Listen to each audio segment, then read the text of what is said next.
তখন পৃথিবী, চন্দ্র, সূর্য, গ্রহ তারা কিছুই ছিল না।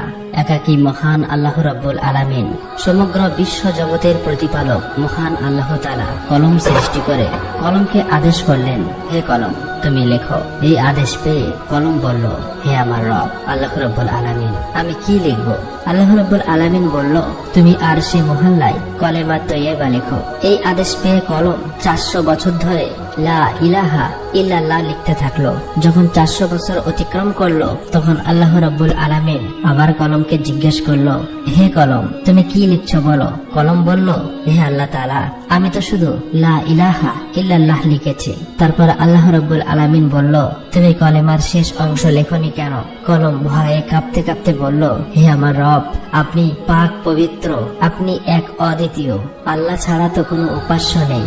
এই নামের শেষে কোন নাম লিখবো আমার তা সাহস হচ্ছিল না, আমার তা জানা ছিল না। তখন আল্লাহ রাব্বুল আলামিন বলল, হে কলম লা ইলাহা ইল্লাল্লাহ, এরপরে আমার একান্ত বন্ধু প্রিয় হাবিব মুহাম্মদ রাসূলুল্লাহ এই নাম লেখো। অর্থাৎ লেখো লা ইলাহা ইল্লাল্লাহ মুহাম্মদ রাসূলুল্লাহ। এই কথা শুনে কলম কয়েকশো বছর এই নাম লিখতে লাগলো। অতঃপর মহান রব্বুল আলামিন আরশে মুহাল্লার উপর বিশাল বিশাল স্তম্ভ সৃষ্টি করলেন এবং সেগুলি 7 তবক জমিন আসমানের ভিতর পুঁতে রাখলেন। তাফসীর কারকরা উল্লেখ করেছেন যে একটি স্তম্ভ থেকে আর এক স্তম্ভের দূরত্ব 700 বছরের পথ। তারপর আল্লাহ তাআলা আরশ সৃষ্টি করলেন এবং এই আরশ বহন করার জন্য সামান্য কয়েক মুহূর্তে 4 জন ফেরেশতা সৃষ্টি করলেন এবং তাদেরকে আল্লাহ রাব্বুল আলামিন বললেন, হে আমার ফেরেশতারা, তোমরা আরশ বহন করো। এই নির্দেশ পাওয়া মাত্র 4 জন ফেরেশতা আরশ বহন করার জন্য প্রস্তুত হলো, কিন্তু কোনো মতেই তারা সক্ষম হলো না। তখন আল্লাহ তাআলা ফেরেশতাদের একটি দোয়া শিখিয়ে দিলেন। দোয়াটি হলো সুবহানাল্লাহ, আলহামদুলিল্লাহ, ওয়ালা ইলাহা ইল্লাল্লাহু, আল্লাহু আকবার। এই দোয়া পড়ার সাথে সাথেই ফেরেশতারা আরশ ওঠাতে সক্ষম হলো। আর তখনই আল্লাহ রাব্বুল আলামিনের কুদরতে অনেকগুলো ফেরেশতা সৃষ্টি করলেন এবং তারা সকলেই আল্লাহর গুণগান এবং প্রশংসা করতে লাগলো। অতঃপর আল্লাহ রাব্বুল আলামিন তার মহান কুদরতে মাওআরিদ প্রস্তুত করলেন এবং সেখানে লাল ইয়াকুত দিয়ে লাওহে মাহফুজ সৃষ্টি করলেন এবং সেটি আরশের নিচে রেখে দিলেন। অতঃপর আল্লাহ তাআলা কলমকে নির্দেশ দিলেন, হে কলম, এই অপূর্ব সৃষ্টি ও জ্ঞান এবং কিয়ামত পর্যন্ত সৃষ্টি জগতে যা কিছু ঘটবে তা তুমি এই লাওহে মাহফুজে লিপিবদ্ধ করো। মহান আল্লাহর এই নির্দেশ পেয়ে কলম বিসমিল্লাহির রহমানির রহিম লিখে শুরু করলেন। একমাত্র আল্লাহ এই সৃষ্টি জগতের স্রষ্টা, আল্লাহ ছাড়া কোনো উপাস্য নাই, তিনি এক ও অদ্বিতীয়। তারপর আল্লাহ রাব্বুল আলামিন কলমকে আবার নির্দেশ দিলেন, হে কলম, আদি মানব থেকে 1,24,000 পয়গম্বরের সমস্ত তথ্য লাওহে মাহফুজে লিপিবদ্ধ করো। অতএব কলম এই আদেশ পেয়ে সমস্ত সৃষ্টি জগতের সবকিছুই লিপিবদ্ধ করলো। অতঃপর মহান আল্লাহ তাআলা ইয়াকুতের দিকে দৃষ্টিপাত করতেই ইয়াকুত একেবারে ভয়ে বিকলিত হয়ে পানিতে পরিণত হলো এবং আল্লাহর অসীম কুদরতে হাওয়া সৃষ্টি হলো। মহান রাব্বুল আলামিন তাদের উত্তর, দক্ষিণ, পূর্ব, পশ্চিম দিকে পাঠিয়ে দিয়ে বললেন, তোমরা দ্রুত বেগে প্রবাহিত হয়ে পানিতে তরঙ্গ তুলে ফেনা সৃষ্টি করো। সাথে সাথে আল্লাহর নির্দেশ পালন করলো। অতএব পানির উপরে ফেনা জমে এই ফেনা সমূহের পরস্পরের সংঘর্ষের ফলে আল্লাহর হুকুমে আগুন সৃষ্টি হলো। কিছুক্ষণের মধ্যেই ওই আগুন থেকে ধোঁয়া নির্গত হলো। অতঃপর আল্লাহ তাআলার কুরসি পানির মধ্যখানে বিরাজ করতে লাগলো। আল্লাহ রাব্বুল আলামিন এই ধোঁয়াকে 7 ভাগে বিভক্ত করলেন। এর প্রথম ভাগ দিয়ে পানি, দ্বিতীয় ভাগ দিয়ে তামা, তৃতীয় ভাগ দিয়ে লোহা, চতুর্থ ভাগ দিয়ে রূপা, পঞ্চম ভাগ দিয়ে সোনা, ষষ্ঠ ভাগ দিয়ে মাওয়ারিদ, সপ্তম ভাগ দিয়ে ইয়াকুত সৃষ্টি করলো। এরপর মহান আল্লাহ তাআলা তার নিজ কুদরতে পানি দ্বারা প্রথম আসমান, তামা দ্বারা দ্বিতীয় আসমান, লোহা দিয়ে তৃতীয় আসমান, রূপা দিয়ে চতুর্থ আসমান, স্বর্ণ দিয়ে পঞ্চম আসমান, মাওয়ারিদ দিয়ে ষষ্ঠ আসমান এবং ইয়াকুত দিয়ে সপ্তম আসমান সৃষ্টি করলেন। এই এক আসমান থেকে আরেকটি আসমানের দূরত্ব প্রায় 500 বছরের পথ। তারপর আল্লাহ তাআলার কুদরতে পানি থেকে সোনায় রূপান্তরিত হওয়া বস্তু একটি লাল বর্ণ আকারের মাটির রূপ ধারণ করলো।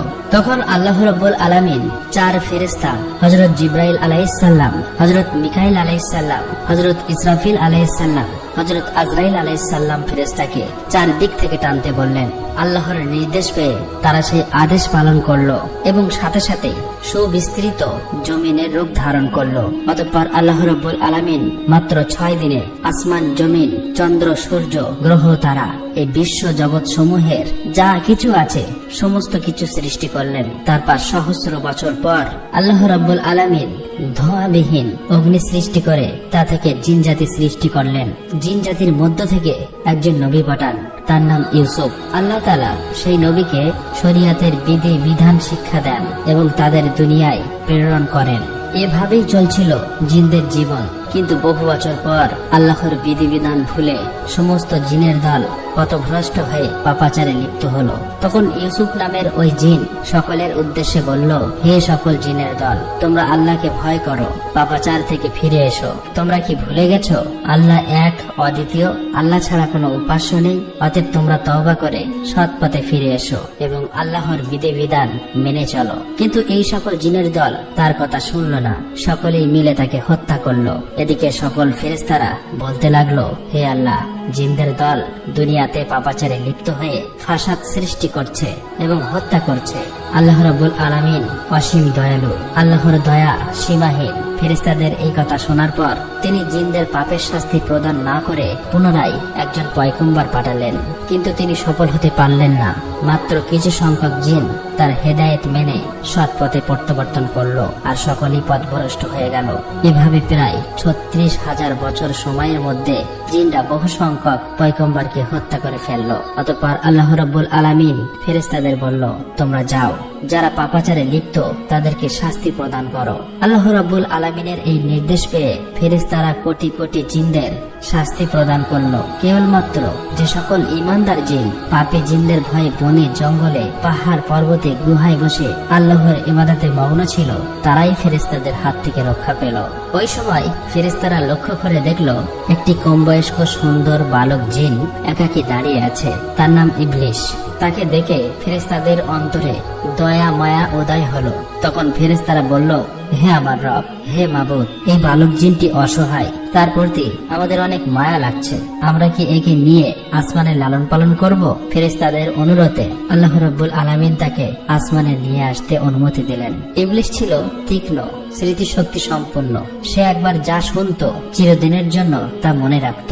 এদিকে যে সকল জিন বেঁচে গিয়েছিল তাদের বংশবৃদ্ধি পেয়ে আবার জিনদের দ্বারা এই জগৎ পরিপূর্ণ হয়ে উঠল। এদিকে ফেরেশতারা ইবলিশকে প্রথম আসমানে নিয়ে আসলো। সেখানে এসে ফেরেশতারা আল্লাহর ইবাদত বান্দাগির সমস্ত নিয়ম কানুন শিখিয়ে দিলেন। ইবলিশ খুবই অল্প সময়ে এই শিক্ষা লাভ করে দীর্ঘ 1000 বছর প্রথম আসমানে আল্লাহর ইবাদত করলো। ইবলিশের আল্লাহর প্রতি ইবাদতের একাগ্রতা ও নিষ্ঠা দেখে অবাক হয়ে ফেরেশতারা বলতে লাগলো, আমরা কেবলমাত্র আল্লাহর ইবাদতের জন্যই সৃষ্টি হয়েছি। একমাত্র ইবাদতেই আমাদের শিক্ষা, ধ্যান, দীক্ষা সবকিছুই। কিন্তু কি আশ্চর্য ব্যাপার, ইবলিশ আমাদের কাছে ইবাদতের নিয়ম কানুন শিখে সে যে ইবাদত করছে তার তুলনায় আমরা কিছুই না। আমাদের ফেরেশতাদের মধ্যে তো এমন ইবাদত কাউকে করতে দেখিনি। মনে হচ্ছে ইবলিশের কাছে আমাদের অনেক কিছু শেখার আছে। তার ইবাদতে ফেরেশতারা এত মুগ্ধ হলো যে তাকে অতি যত্ন সহকারে প্রথম আসমান থেকে 1000 বছর পর দ্বিতীয় আসমানে নিয়ে গেল। দ্বিতীয় আসমানে এসে তার চেয়েও বেশি পরিমাণে ইবাদতে মাশগুল হলো। আসমানের ফেরেশতারা এটা দেখে চারিদিক থেকে ধন্য ধন্য বলতে লাগলো। বহু ফেরেশতারা তার প্রশংসা করতে লাগলো এবং ইবলিশের নাম রাখলো আবেদ। তারপর ইবলিশ 1000 বছর ইবাদত করার পর ফেরেশতারা দ্বিতীয় আসমান থেকে তৃতীয় আসমানে নিয়ে গেল। সেখানে এসে আরো বেশি পরিমাণে পরম একাগ্রতা মনোযোগের সাথে আল্লাহর ইবাদতে মগ্ন হলো। এটা দেখে সেখানকার ফেরেশতারা তার ইবাদতে মুগ্ধ হয়ে ইবলিশের নাম রাখলো ওলি। এভাবেই প্রত্যেক আসমানে ইবলিশ 1000 বছর ইবাদত করলো। অবশেষে সপ্তম আসমানে উপনীত হয়ে পরম সুখে শান্তিতে বসবাস শুরু করলো। ইবলিশ সর্ববিষয়ে অনেক জ্ঞান এবং অভিজ্ঞতা অর্জন করলো। তখন ফেরেশতারা আল্লাহর কাছে দোয়া করে বলল, হে আমার রব, হে আল্লাহ, তুমি তোমার প্রিয় ইবলিশকে যদি আরশে মহল্লায় উঠিয়ে আনো তবে আমরা তার কাছ থেকে অনেক মূল্যবান উপদেশ শুনে অনেক কিছু শিখতে পারতাম, কেননা সে আমাদের অপেক্ষা অনেক বেশি জ্ঞান অর্জন করেছে। মহান আল্লাহ তাআলা ফেরেশতাদের এই আবেদন মঞ্জুর করলেন এবং ইবলিশকে আরশে মহল্লার কাছে নিয়ে আসলেন। সেখানে এসে ইবলিশ ইয়াকুত নির্মিত একটি সুউচ্চ মেম্বারে ইবাদতে মশগুল হলেন এবং ওয়াজ নসিহত করতে লাগলো। তখন এইসব দেখে ফেরেশতারা তাকে মালা মালাইকা অর্থাৎ ফেরেশতাদের শিক্ষক হিসাবে মেনে নিল। এদিকে পৃথিবীর যে সকল জিনের দল অবশিষ্ট ছিল তারা আবারও ভীষণ পাপাচারী হয়ে উঠল। তখন আল্লাহ রাব্বুল আলামিন ইবলিশকে বললেন, হে ইবলিশ, তোমার ইবাদত বান্দেগী এবং আনুগত্য দেখে অত্যন্ত সন্তুষ্ট হয়েছি। এবারে তুমি দুনিয়াতে গিয়ে তোমার স্বজাতীয় জিনদেরকে সৎপথ প্রদর্শন করো। আল্লাহ রাব্বুল আলামিনের এই নির্দেশ পেয়ে ইবলিশ বলল, হে মাবুদ, হে আল্লাহ, আপনার নির্দেশ আমি অবশ্যই পালন করব, কিন্তু আল্লাহ আমাকে এমন একটি ক্ষমতা দিন আমি যেন সারাদিন দুনিয়াতে জিনদের শিক্ষাদান করার পর আবার যেন সন্ধ্যায় এখানে ফিরে আসতে পারি এবং আপনার ইবাদতে মশগুল থাকতে পারি। আল্লাহ রাব্বুল আলামিন ইবলিশের এই আবেদন কবুল করলেন। অতঃপর ইবলিশ অত্যন্ত আনন্দিত চিত্তে দুনিয়াতে নেমে আসলো এবং জিনদেরকে বলতে লাগলো, হে জিনের দল, তোমরা কি ভুলে গেছো সেই আযাবের কথা? এখনো সময় আছে, আল্লাহর পথে ফিরে এসো। আল্লাহ ছাড়া কোনো উপাস্য নেই, পাপ কাজ ছেড়ে দিয়ে সৎ পথে ফিরে এসো। এইভাবে বহুদিন পর্যন্ত তাদেরকে হেদায়েত করতে লাগলেন, কিন্তু একাধারে বহুদিন পর্যন্ত সে অপ্রাণ চেষ্টা করেও পরিশ্রম করা সত্ত্বেও সামান্য কিছু সংখ্যক জিন ছাড়া প্রায় সকলেই ইবলিশের বিরুদ্ধাচরণ করতে লাগলো এবং ভীষণ পাপাচারে লিপ্ত হয়ে গেল। তখন ইবলিশ আল্লাহর দরবারে দোয়া করলেন, হে মাবুদ, হে আল্লাহ, আপনি আমাকে ক্ষমতা দিন যাতে এই অবাধ্য জিনদেরকে আমি সমূলে ধ্বংস করতে পারি। আল্লাহ রাব্বুল আলামিন ইবলিশের এই দোয়া কবুল করলেন এবং জিনদেরকে ধ্বংস করার জন্য অগণিত ফেরেশতা দুনিয়ায় প্রেরণ করলেন। ফেরেশতাদের সাথে ইবলিশও ছিল। অতএব ফেরেশতা ও ইবলিশের আগমনের পর দুনিয়ায় সমস্ত পাপাচারী জিন একে একে প্রাণ হারালো। দুনিয়ার কার্য শেষ করে পুনরায় ইবলিশ একাগ্র চিত্তে আল্লাহর ইবাদতে মশগুল হলো। আল্লাহ তাআলার দরবারে ইবলিশের কত যে সিজদা ছিল তা কারো পক্ষে হিসাব করা সম্ভব নয়। আসমান, জমিন ও আরশের মহল্লার নিকটে এমন কোনো জায়গা ছিল না যেখানে ইবলিশ অসংখ্য সিজদা দেয়নি। অতঃপর ইবলিশ আল্লাহ রাব্বুল আলামিনের কাছে দোয়া করলেন, হে আমার রব, হে আল্লাহ, তোমার অসীম অনুগ্রহে আমি অতি সামান্য স্তর থেকে সসম্মানে অতি উচ্চ স্তরে পৌঁছেছি। তোমার অসীম অনুগ্রহে আমি তোমার নৈকট্য লাভ করতে পেরেছি। এখন আমার মনের একান্ত বাসনা হলো তোমার পবিত্র লাহে মাহফুজ যদি একবার দর্শন করাতেন, আল্লাহ গো, জীবন ধন্য সার্থক হয়ে যেত। তুমি দয়া করে অনুগ্রহ করে আমার এই আকাঙ্ক্ষা পূর্ণ করো। মিকাইল ফেরেশতা এই নির্দেশ পাওয়ার সাথে সাথে ইবলিশকে নিয়ে লাহে মাহফুজের নিকট নিয়ে গেল। ইবলিশ আল্লাহর অপূর্ব সৃষ্টি লাহে মাহফুজের দিকে এক দৃষ্টিতে চেয়ে দোয়া পাঠ করতে লাগলো। হঠাৎ এক স্থানে চোখ পড়লো আর সেখানে লেখা আছে, আল্লাহর এক বান্দা 6 লক্ষ বছর পর্যন্ত আল্লাহর ইবাদত করবে, কিন্তু মহান আল্লাহর একটি আদেশ অমান্য করায় সে জান্নাত থেকে বিতাড়িত হবে, আর ওই বান্দা আসমান ও জমিনের মালায়ন বা অভিশপ্ত নামে পরিচিত হবে। এটা দেখার পর ইবলিশ কেঁদে ফেললো এবং সেজদায় লুটিয়ে পড়লো। তাফসীরকারকদের মতে ইবলিশ এই সেজদা 6000 বছর অতিবাহিত করেছিল।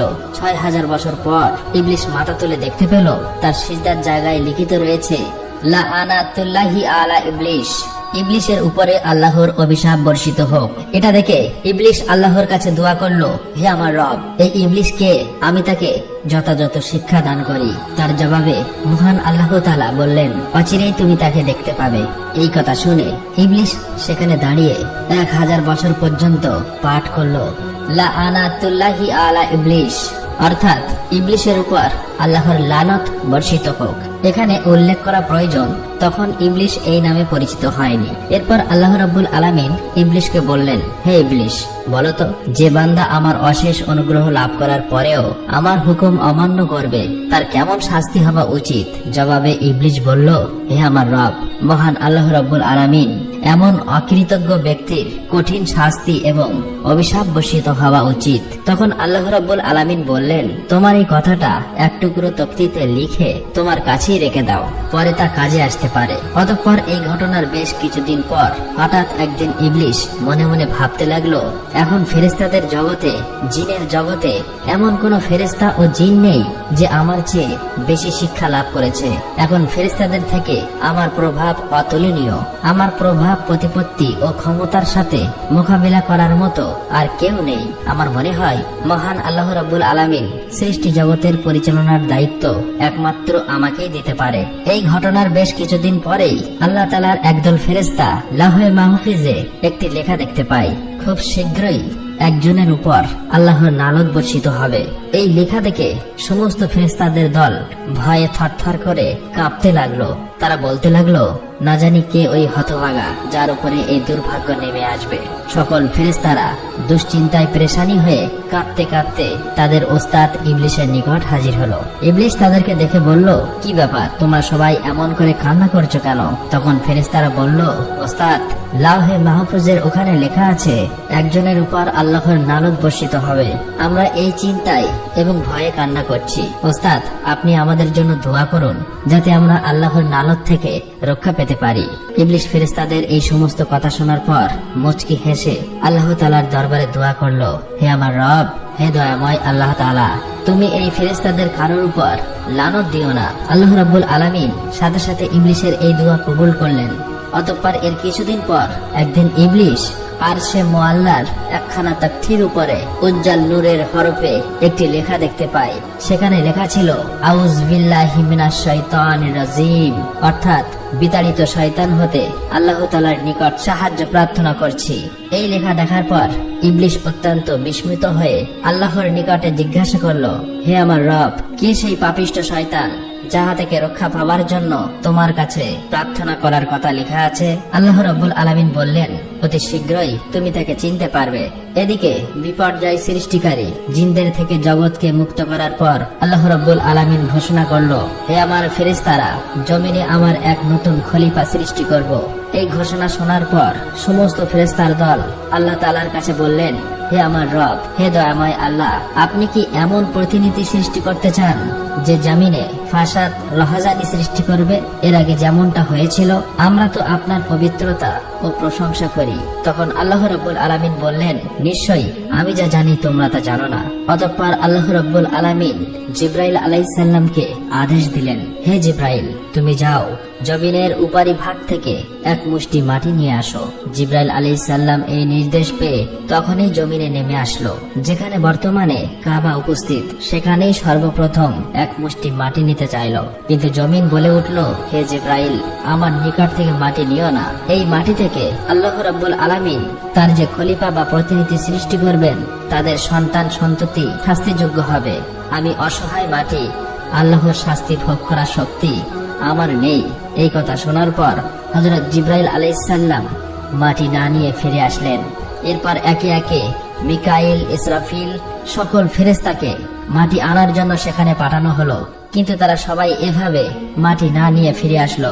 অবশেষে আল্লাহ রাব্বুল আলামিন হযরত আজরাইল ফেরেশতাকে বলল, হে আজরাইল, তুমি জমিন থেকে এক মুষ্টি মাটি নিয়ে আসো। আল্লাহ রাব্বুল আলামিনের এই নির্দেশ পেয়ে আজরাইল ফেরেশতা সাথে সাথে জমিনে নেমে আসলেন। অতঃপর জমিন আগের মতো আল্লাহর কসম করে মাটি নিতে নিষেধ করলেন। তখন আজরাইল ফেরেশতা বললেন, হে জমিন, তুমি যার কসম দিচ্ছ, আমি সেই মহান আল্লাহর নির্দেশে এখানে এসেছি। আমি সেই মহান আল্লাহ তাআলার আদেশ অমান্য করতে পারবো না, অতএব এক মুষ্টি মাটি নিয়েই যাব। এই কথা বলার পর আজরাইল ফেরেশতা এক মুষ্টি মাটি নিয়ে ঊর্ধ্ব জগতে চলে গেলেন। আল্লাহর দরবারে এসে বললেন, হে আল্লাহ, আপনি মহান জ্ঞানী, এই জগৎ সমূহের প্রতিপালক, আপনার আদেশ আমি পালন করেছি। তখন আল্লাহ রাব্বুল আলামিন বললেন, হে আজরাইল, এই মাটি হতে জমিনে এক খলিফা সৃষ্টি করব এবং তার জান কবজ করার দায়িত্ব তোমাকেই দেব। তখন আজরাইল ফেরেশতা বললেন, হে আমার রব, হে মহান আল্লাহ তাআলা, আপনি যদি এই দায়িত্ব আমাকে দেন, তাহলে আপনার বান্দারা আমাকে দুশমন ভাববে। তখন আল্লাহ রাব্বুল আলামিন বললেন, হে আজরাইল, প্রত্যেক বান্দা তার মৃত্যুবরণ করার আগে একটি ওসিলা তৈরি হবে, ফলে কেউ তোমাকে দুশমন ভাববে না। অতঃপর আল্লাহ রাব্বুল আলামিনের নির্দেশে ফেরেশতারা ওই এক মুষ্টি মাটিকে তায়েফ ও মক্কা শরীফের মাঝখানে রেখে দেন।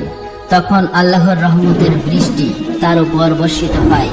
এভাবে 2 বছর সেই মাটি বৃষ্টিতে ভিজে কাদায় পরিণত হলো। 6ষ্ঠ বছরের শুকনো মাটিতে রূপান্তরিত হলো এবং 8ম বছরে হযরত আদম আলাইহিস সালামের আকৃতি সৃষ্টি হলো। অতঃপর একদিন ইবলিস 70,000 ফেরেশতার সাথে নিয়ে হযরত আদম আলাইহিস সালামের নিকটে এসে দেখে তার দেহ পিঞ্জর মাটিতে পড়ে রয়েছে। এ সময় ইবলিস তার প্রতি অসম্মানের দৃষ্টিতে দেখে। তারপর অন্য একদিন ফেরেশতারা ইবলিসকে বললেন, আল্লাহ রাব্বুল আলামিন এই মাটি হতে প্রতিনিধি সৃষ্টি করবে। তখন ইবলিস বলল, এ কথা সত্য, তবে আল্লাহ তাআলা যদি আমার অধীনে করে দেয়, তাহলে আমি তাকে ধ্বংস করে ফেলব, আর আমাকে তার অধীনস্থ করে দিলে আমি তার অধীনতা স্বীকার করব না। এই ঘটনার 40 দিন পর হযরত আদম আলাইহিসসালামের রূহ সৃষ্টি করা হয়। অতঃপর আল্লাহ রাব্বুল আলামিন সকল ফেরেশতাকে বলল, হে ফেরেশতারা, তোমরা সকলেই আদমকে সিজদা করো। সকল ফেরেশতারা হযরত আদম আলাইহিসসালামকে সিজদা করলো, কিন্তু ইবলিস সিজদা করলো না। তখন আল্লাহ রাব্বুল আলামিন বললেন, হে ইবলিস, যাকে আপন হাতে সৃষ্টি করা হয়েছে তাকে সিজদা করতে কিসে তোমাকে বাধা দিল? এটা তো তুমি অহংকার করলে। তখন ইবলিস বলল, আমি তার চেয়েও শ্রেষ্ঠ। হে আল্লাহ, আপনি আমাকে আগুন দিয়ে সৃষ্টি করেছেন আর তাকে মাটি দিয়ে সৃষ্টি করেছেন। তখন আল্লাহ রাব্বুল আলামিন বললেন, হে ইবলিস, এখান থেকে বেরিয়ে যাও, কারণ এখন তুই অভিশপ্ত হয়েছিস, তোর উপর কিয়ামত পর্যন্ত লানত থাকলো। তখন ইবলিস শয়তান বলল, হে আল্লাহ, এই আদমের জন্যই আমি আপনার দরবার থেকে বিতাড়িত অভিশপ্ত হয়েছি, এটা আমার দুর্ভাগ্য। তখন আল্লাহ রাব্বুল আলামিন বললেন, হে ইবলিস, সেই লেখা তক্তির দিকে চেয়ে দেখো কি লেখা আছে। ইবলিস সেদিকে দৃষ্টি করতেই দেখলো সেখানে লেখা আছে, আল্লাহর এক বান্দা আল্লাহর নির্দেশ অমান্য করবে আর তার শাস্তি হচ্ছে আল্লাহর লানত, অর্থাৎ আল্লাহর রহমত থেকে বঞ্চিত হয়ে যাবে। এই লেখা পাঠ করার পর ইবলিস অত্যন্ত নিরাশ ও লজ্জিত হয়ে বললেন, হে আমার রব, আমাকে অবকাশ দিন সেই কিয়ামত দিবস পর্যন্ত। আমার দ্বিতীয় আবেদন হলো, আমাকে আদম সন্তানের মস্তিষ্কের ভিতরে প্রবেশের সুযোগ দিন আর আমাকে তাদের দৃষ্টির অন্তরালে রাখুন, যেন আমি তাদেরকে সবসময় ধোঁকা দিতে পারি। আপনার ইজ্জতের কসম, আমি তাদের সবাইকে পথভ্রষ্ট করব। তখন আল্লাহ রাব্বুল আলামিন বললেন, তোকে এবং তোর অনুসারীদের দিয়ে জাহান্নাম ভর্তি করব, তবে তাদেরকে নয় যারা ঈমানদার আল্লাহওয়ালা, যারা আল্লাহর পথে থাকবে। অতঃপর আল্লাহ রাব্বুল আলামিন ফেরেশতাদেরকে হুকুম করলেন, তোমরা হযরত আদম আলাইহিসসালামকে জান্নাতুল ফেরদাউসে নিয়ে যাও। ফেরেশতারা এই হুকুম পাওয়ার সাথে সাথেই হযরত আদম আলাইহিসসালামকে জান্নাতুল ফেরদাউসে আনলেন এবং আল্লাহ তাআলা সকল নিয়ামত দান করলেন।